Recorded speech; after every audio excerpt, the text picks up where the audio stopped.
back, kids! So back in the 90s, Playmates Toys had this Design an Alien contest in which you could win a walk-on role on the show. I have no idea if anyone ever won those things. I feel like it was just a ploy to advertise buying a t-shirt and get your audience, who was already buying the toys, even more hooked on the brand and participating. Same thing with those freaking bottle cap drink and win type contests, or McDonald's Monopoly. I refuse to believe people ever won any of these contests, but I digress. I believe this was the ad that appeared in the magazines telling you to check the official rules packed in with the action figures of the time.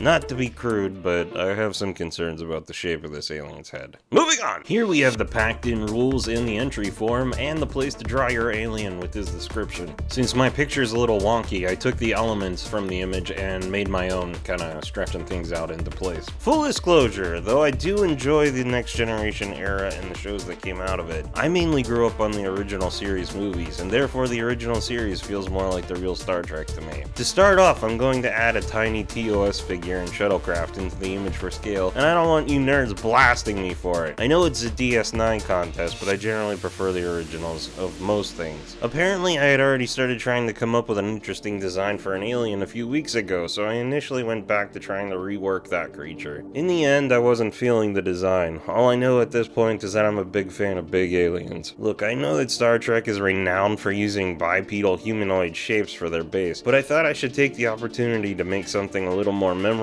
and different looking. Aw, man. Maybe I should have done a new kind of slave girl. When they started the new Star Wars series in 2015, I had high hopes that the people in charge of it would be great. I read some article back then that I totally can't find now, where they were talking about how they want to stay true to Star Wars, and if they design new aliens, you can imagine them being played by actors in rubber suits in a movie. I'm sure anyone with that sense of legacy has long since been fired. Aw, poor 3PO.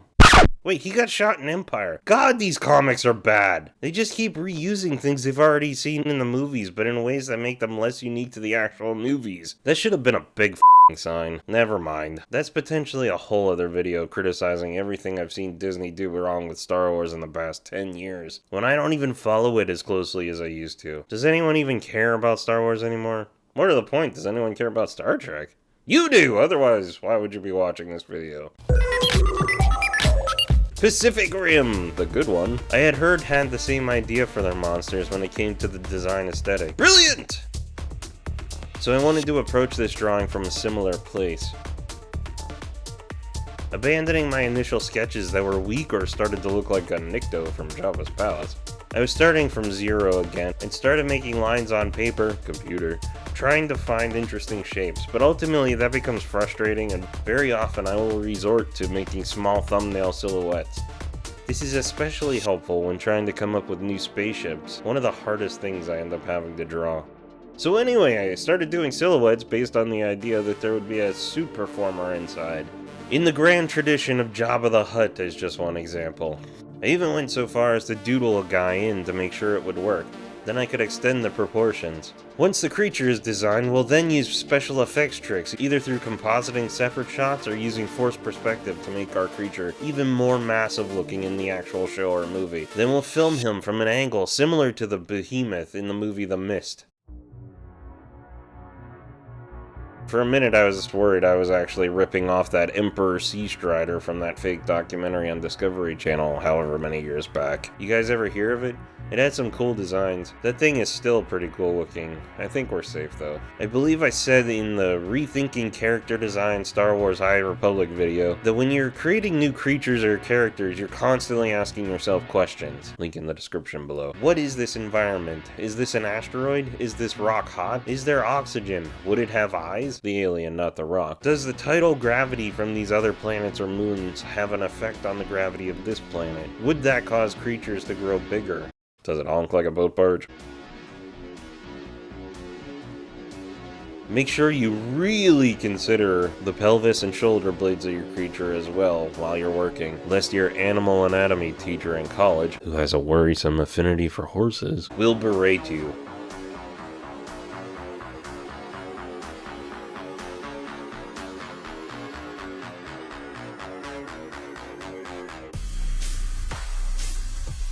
Still asking questions. Exhales through large holes? When not eating, it breathes through these? Sucks small flying animals through like a whale? Filters tiny animal foods?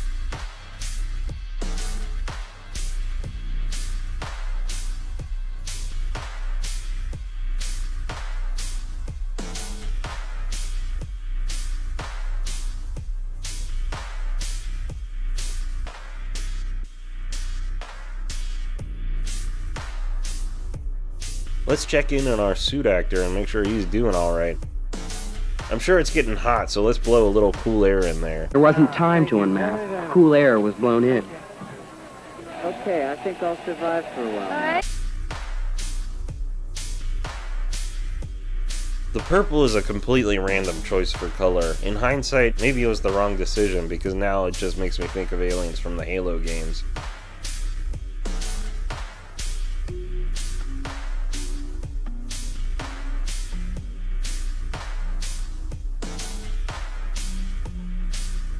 Originally, I was gonna have a little original series Captain E looking guy, but his face was really bothering me.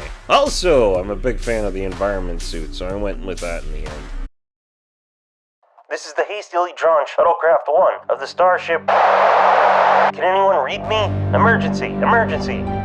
Putting down on a small planetoid. Come in, starship.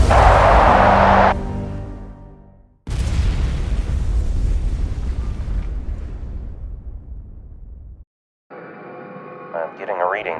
There's something coming this way. Something big.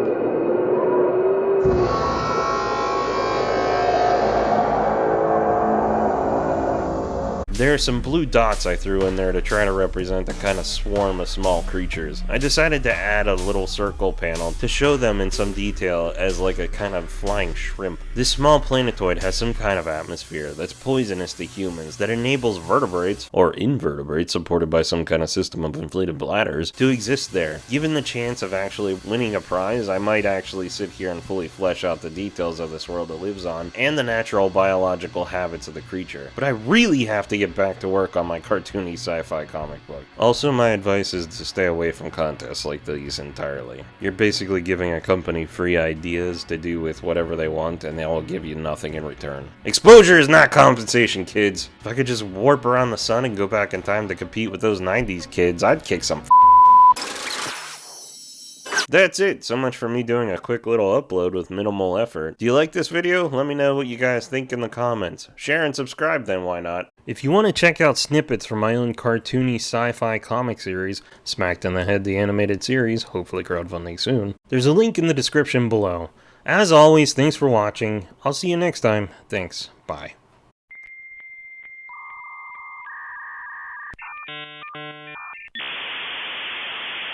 Like that, or backwards and forwards, backwards and forwards.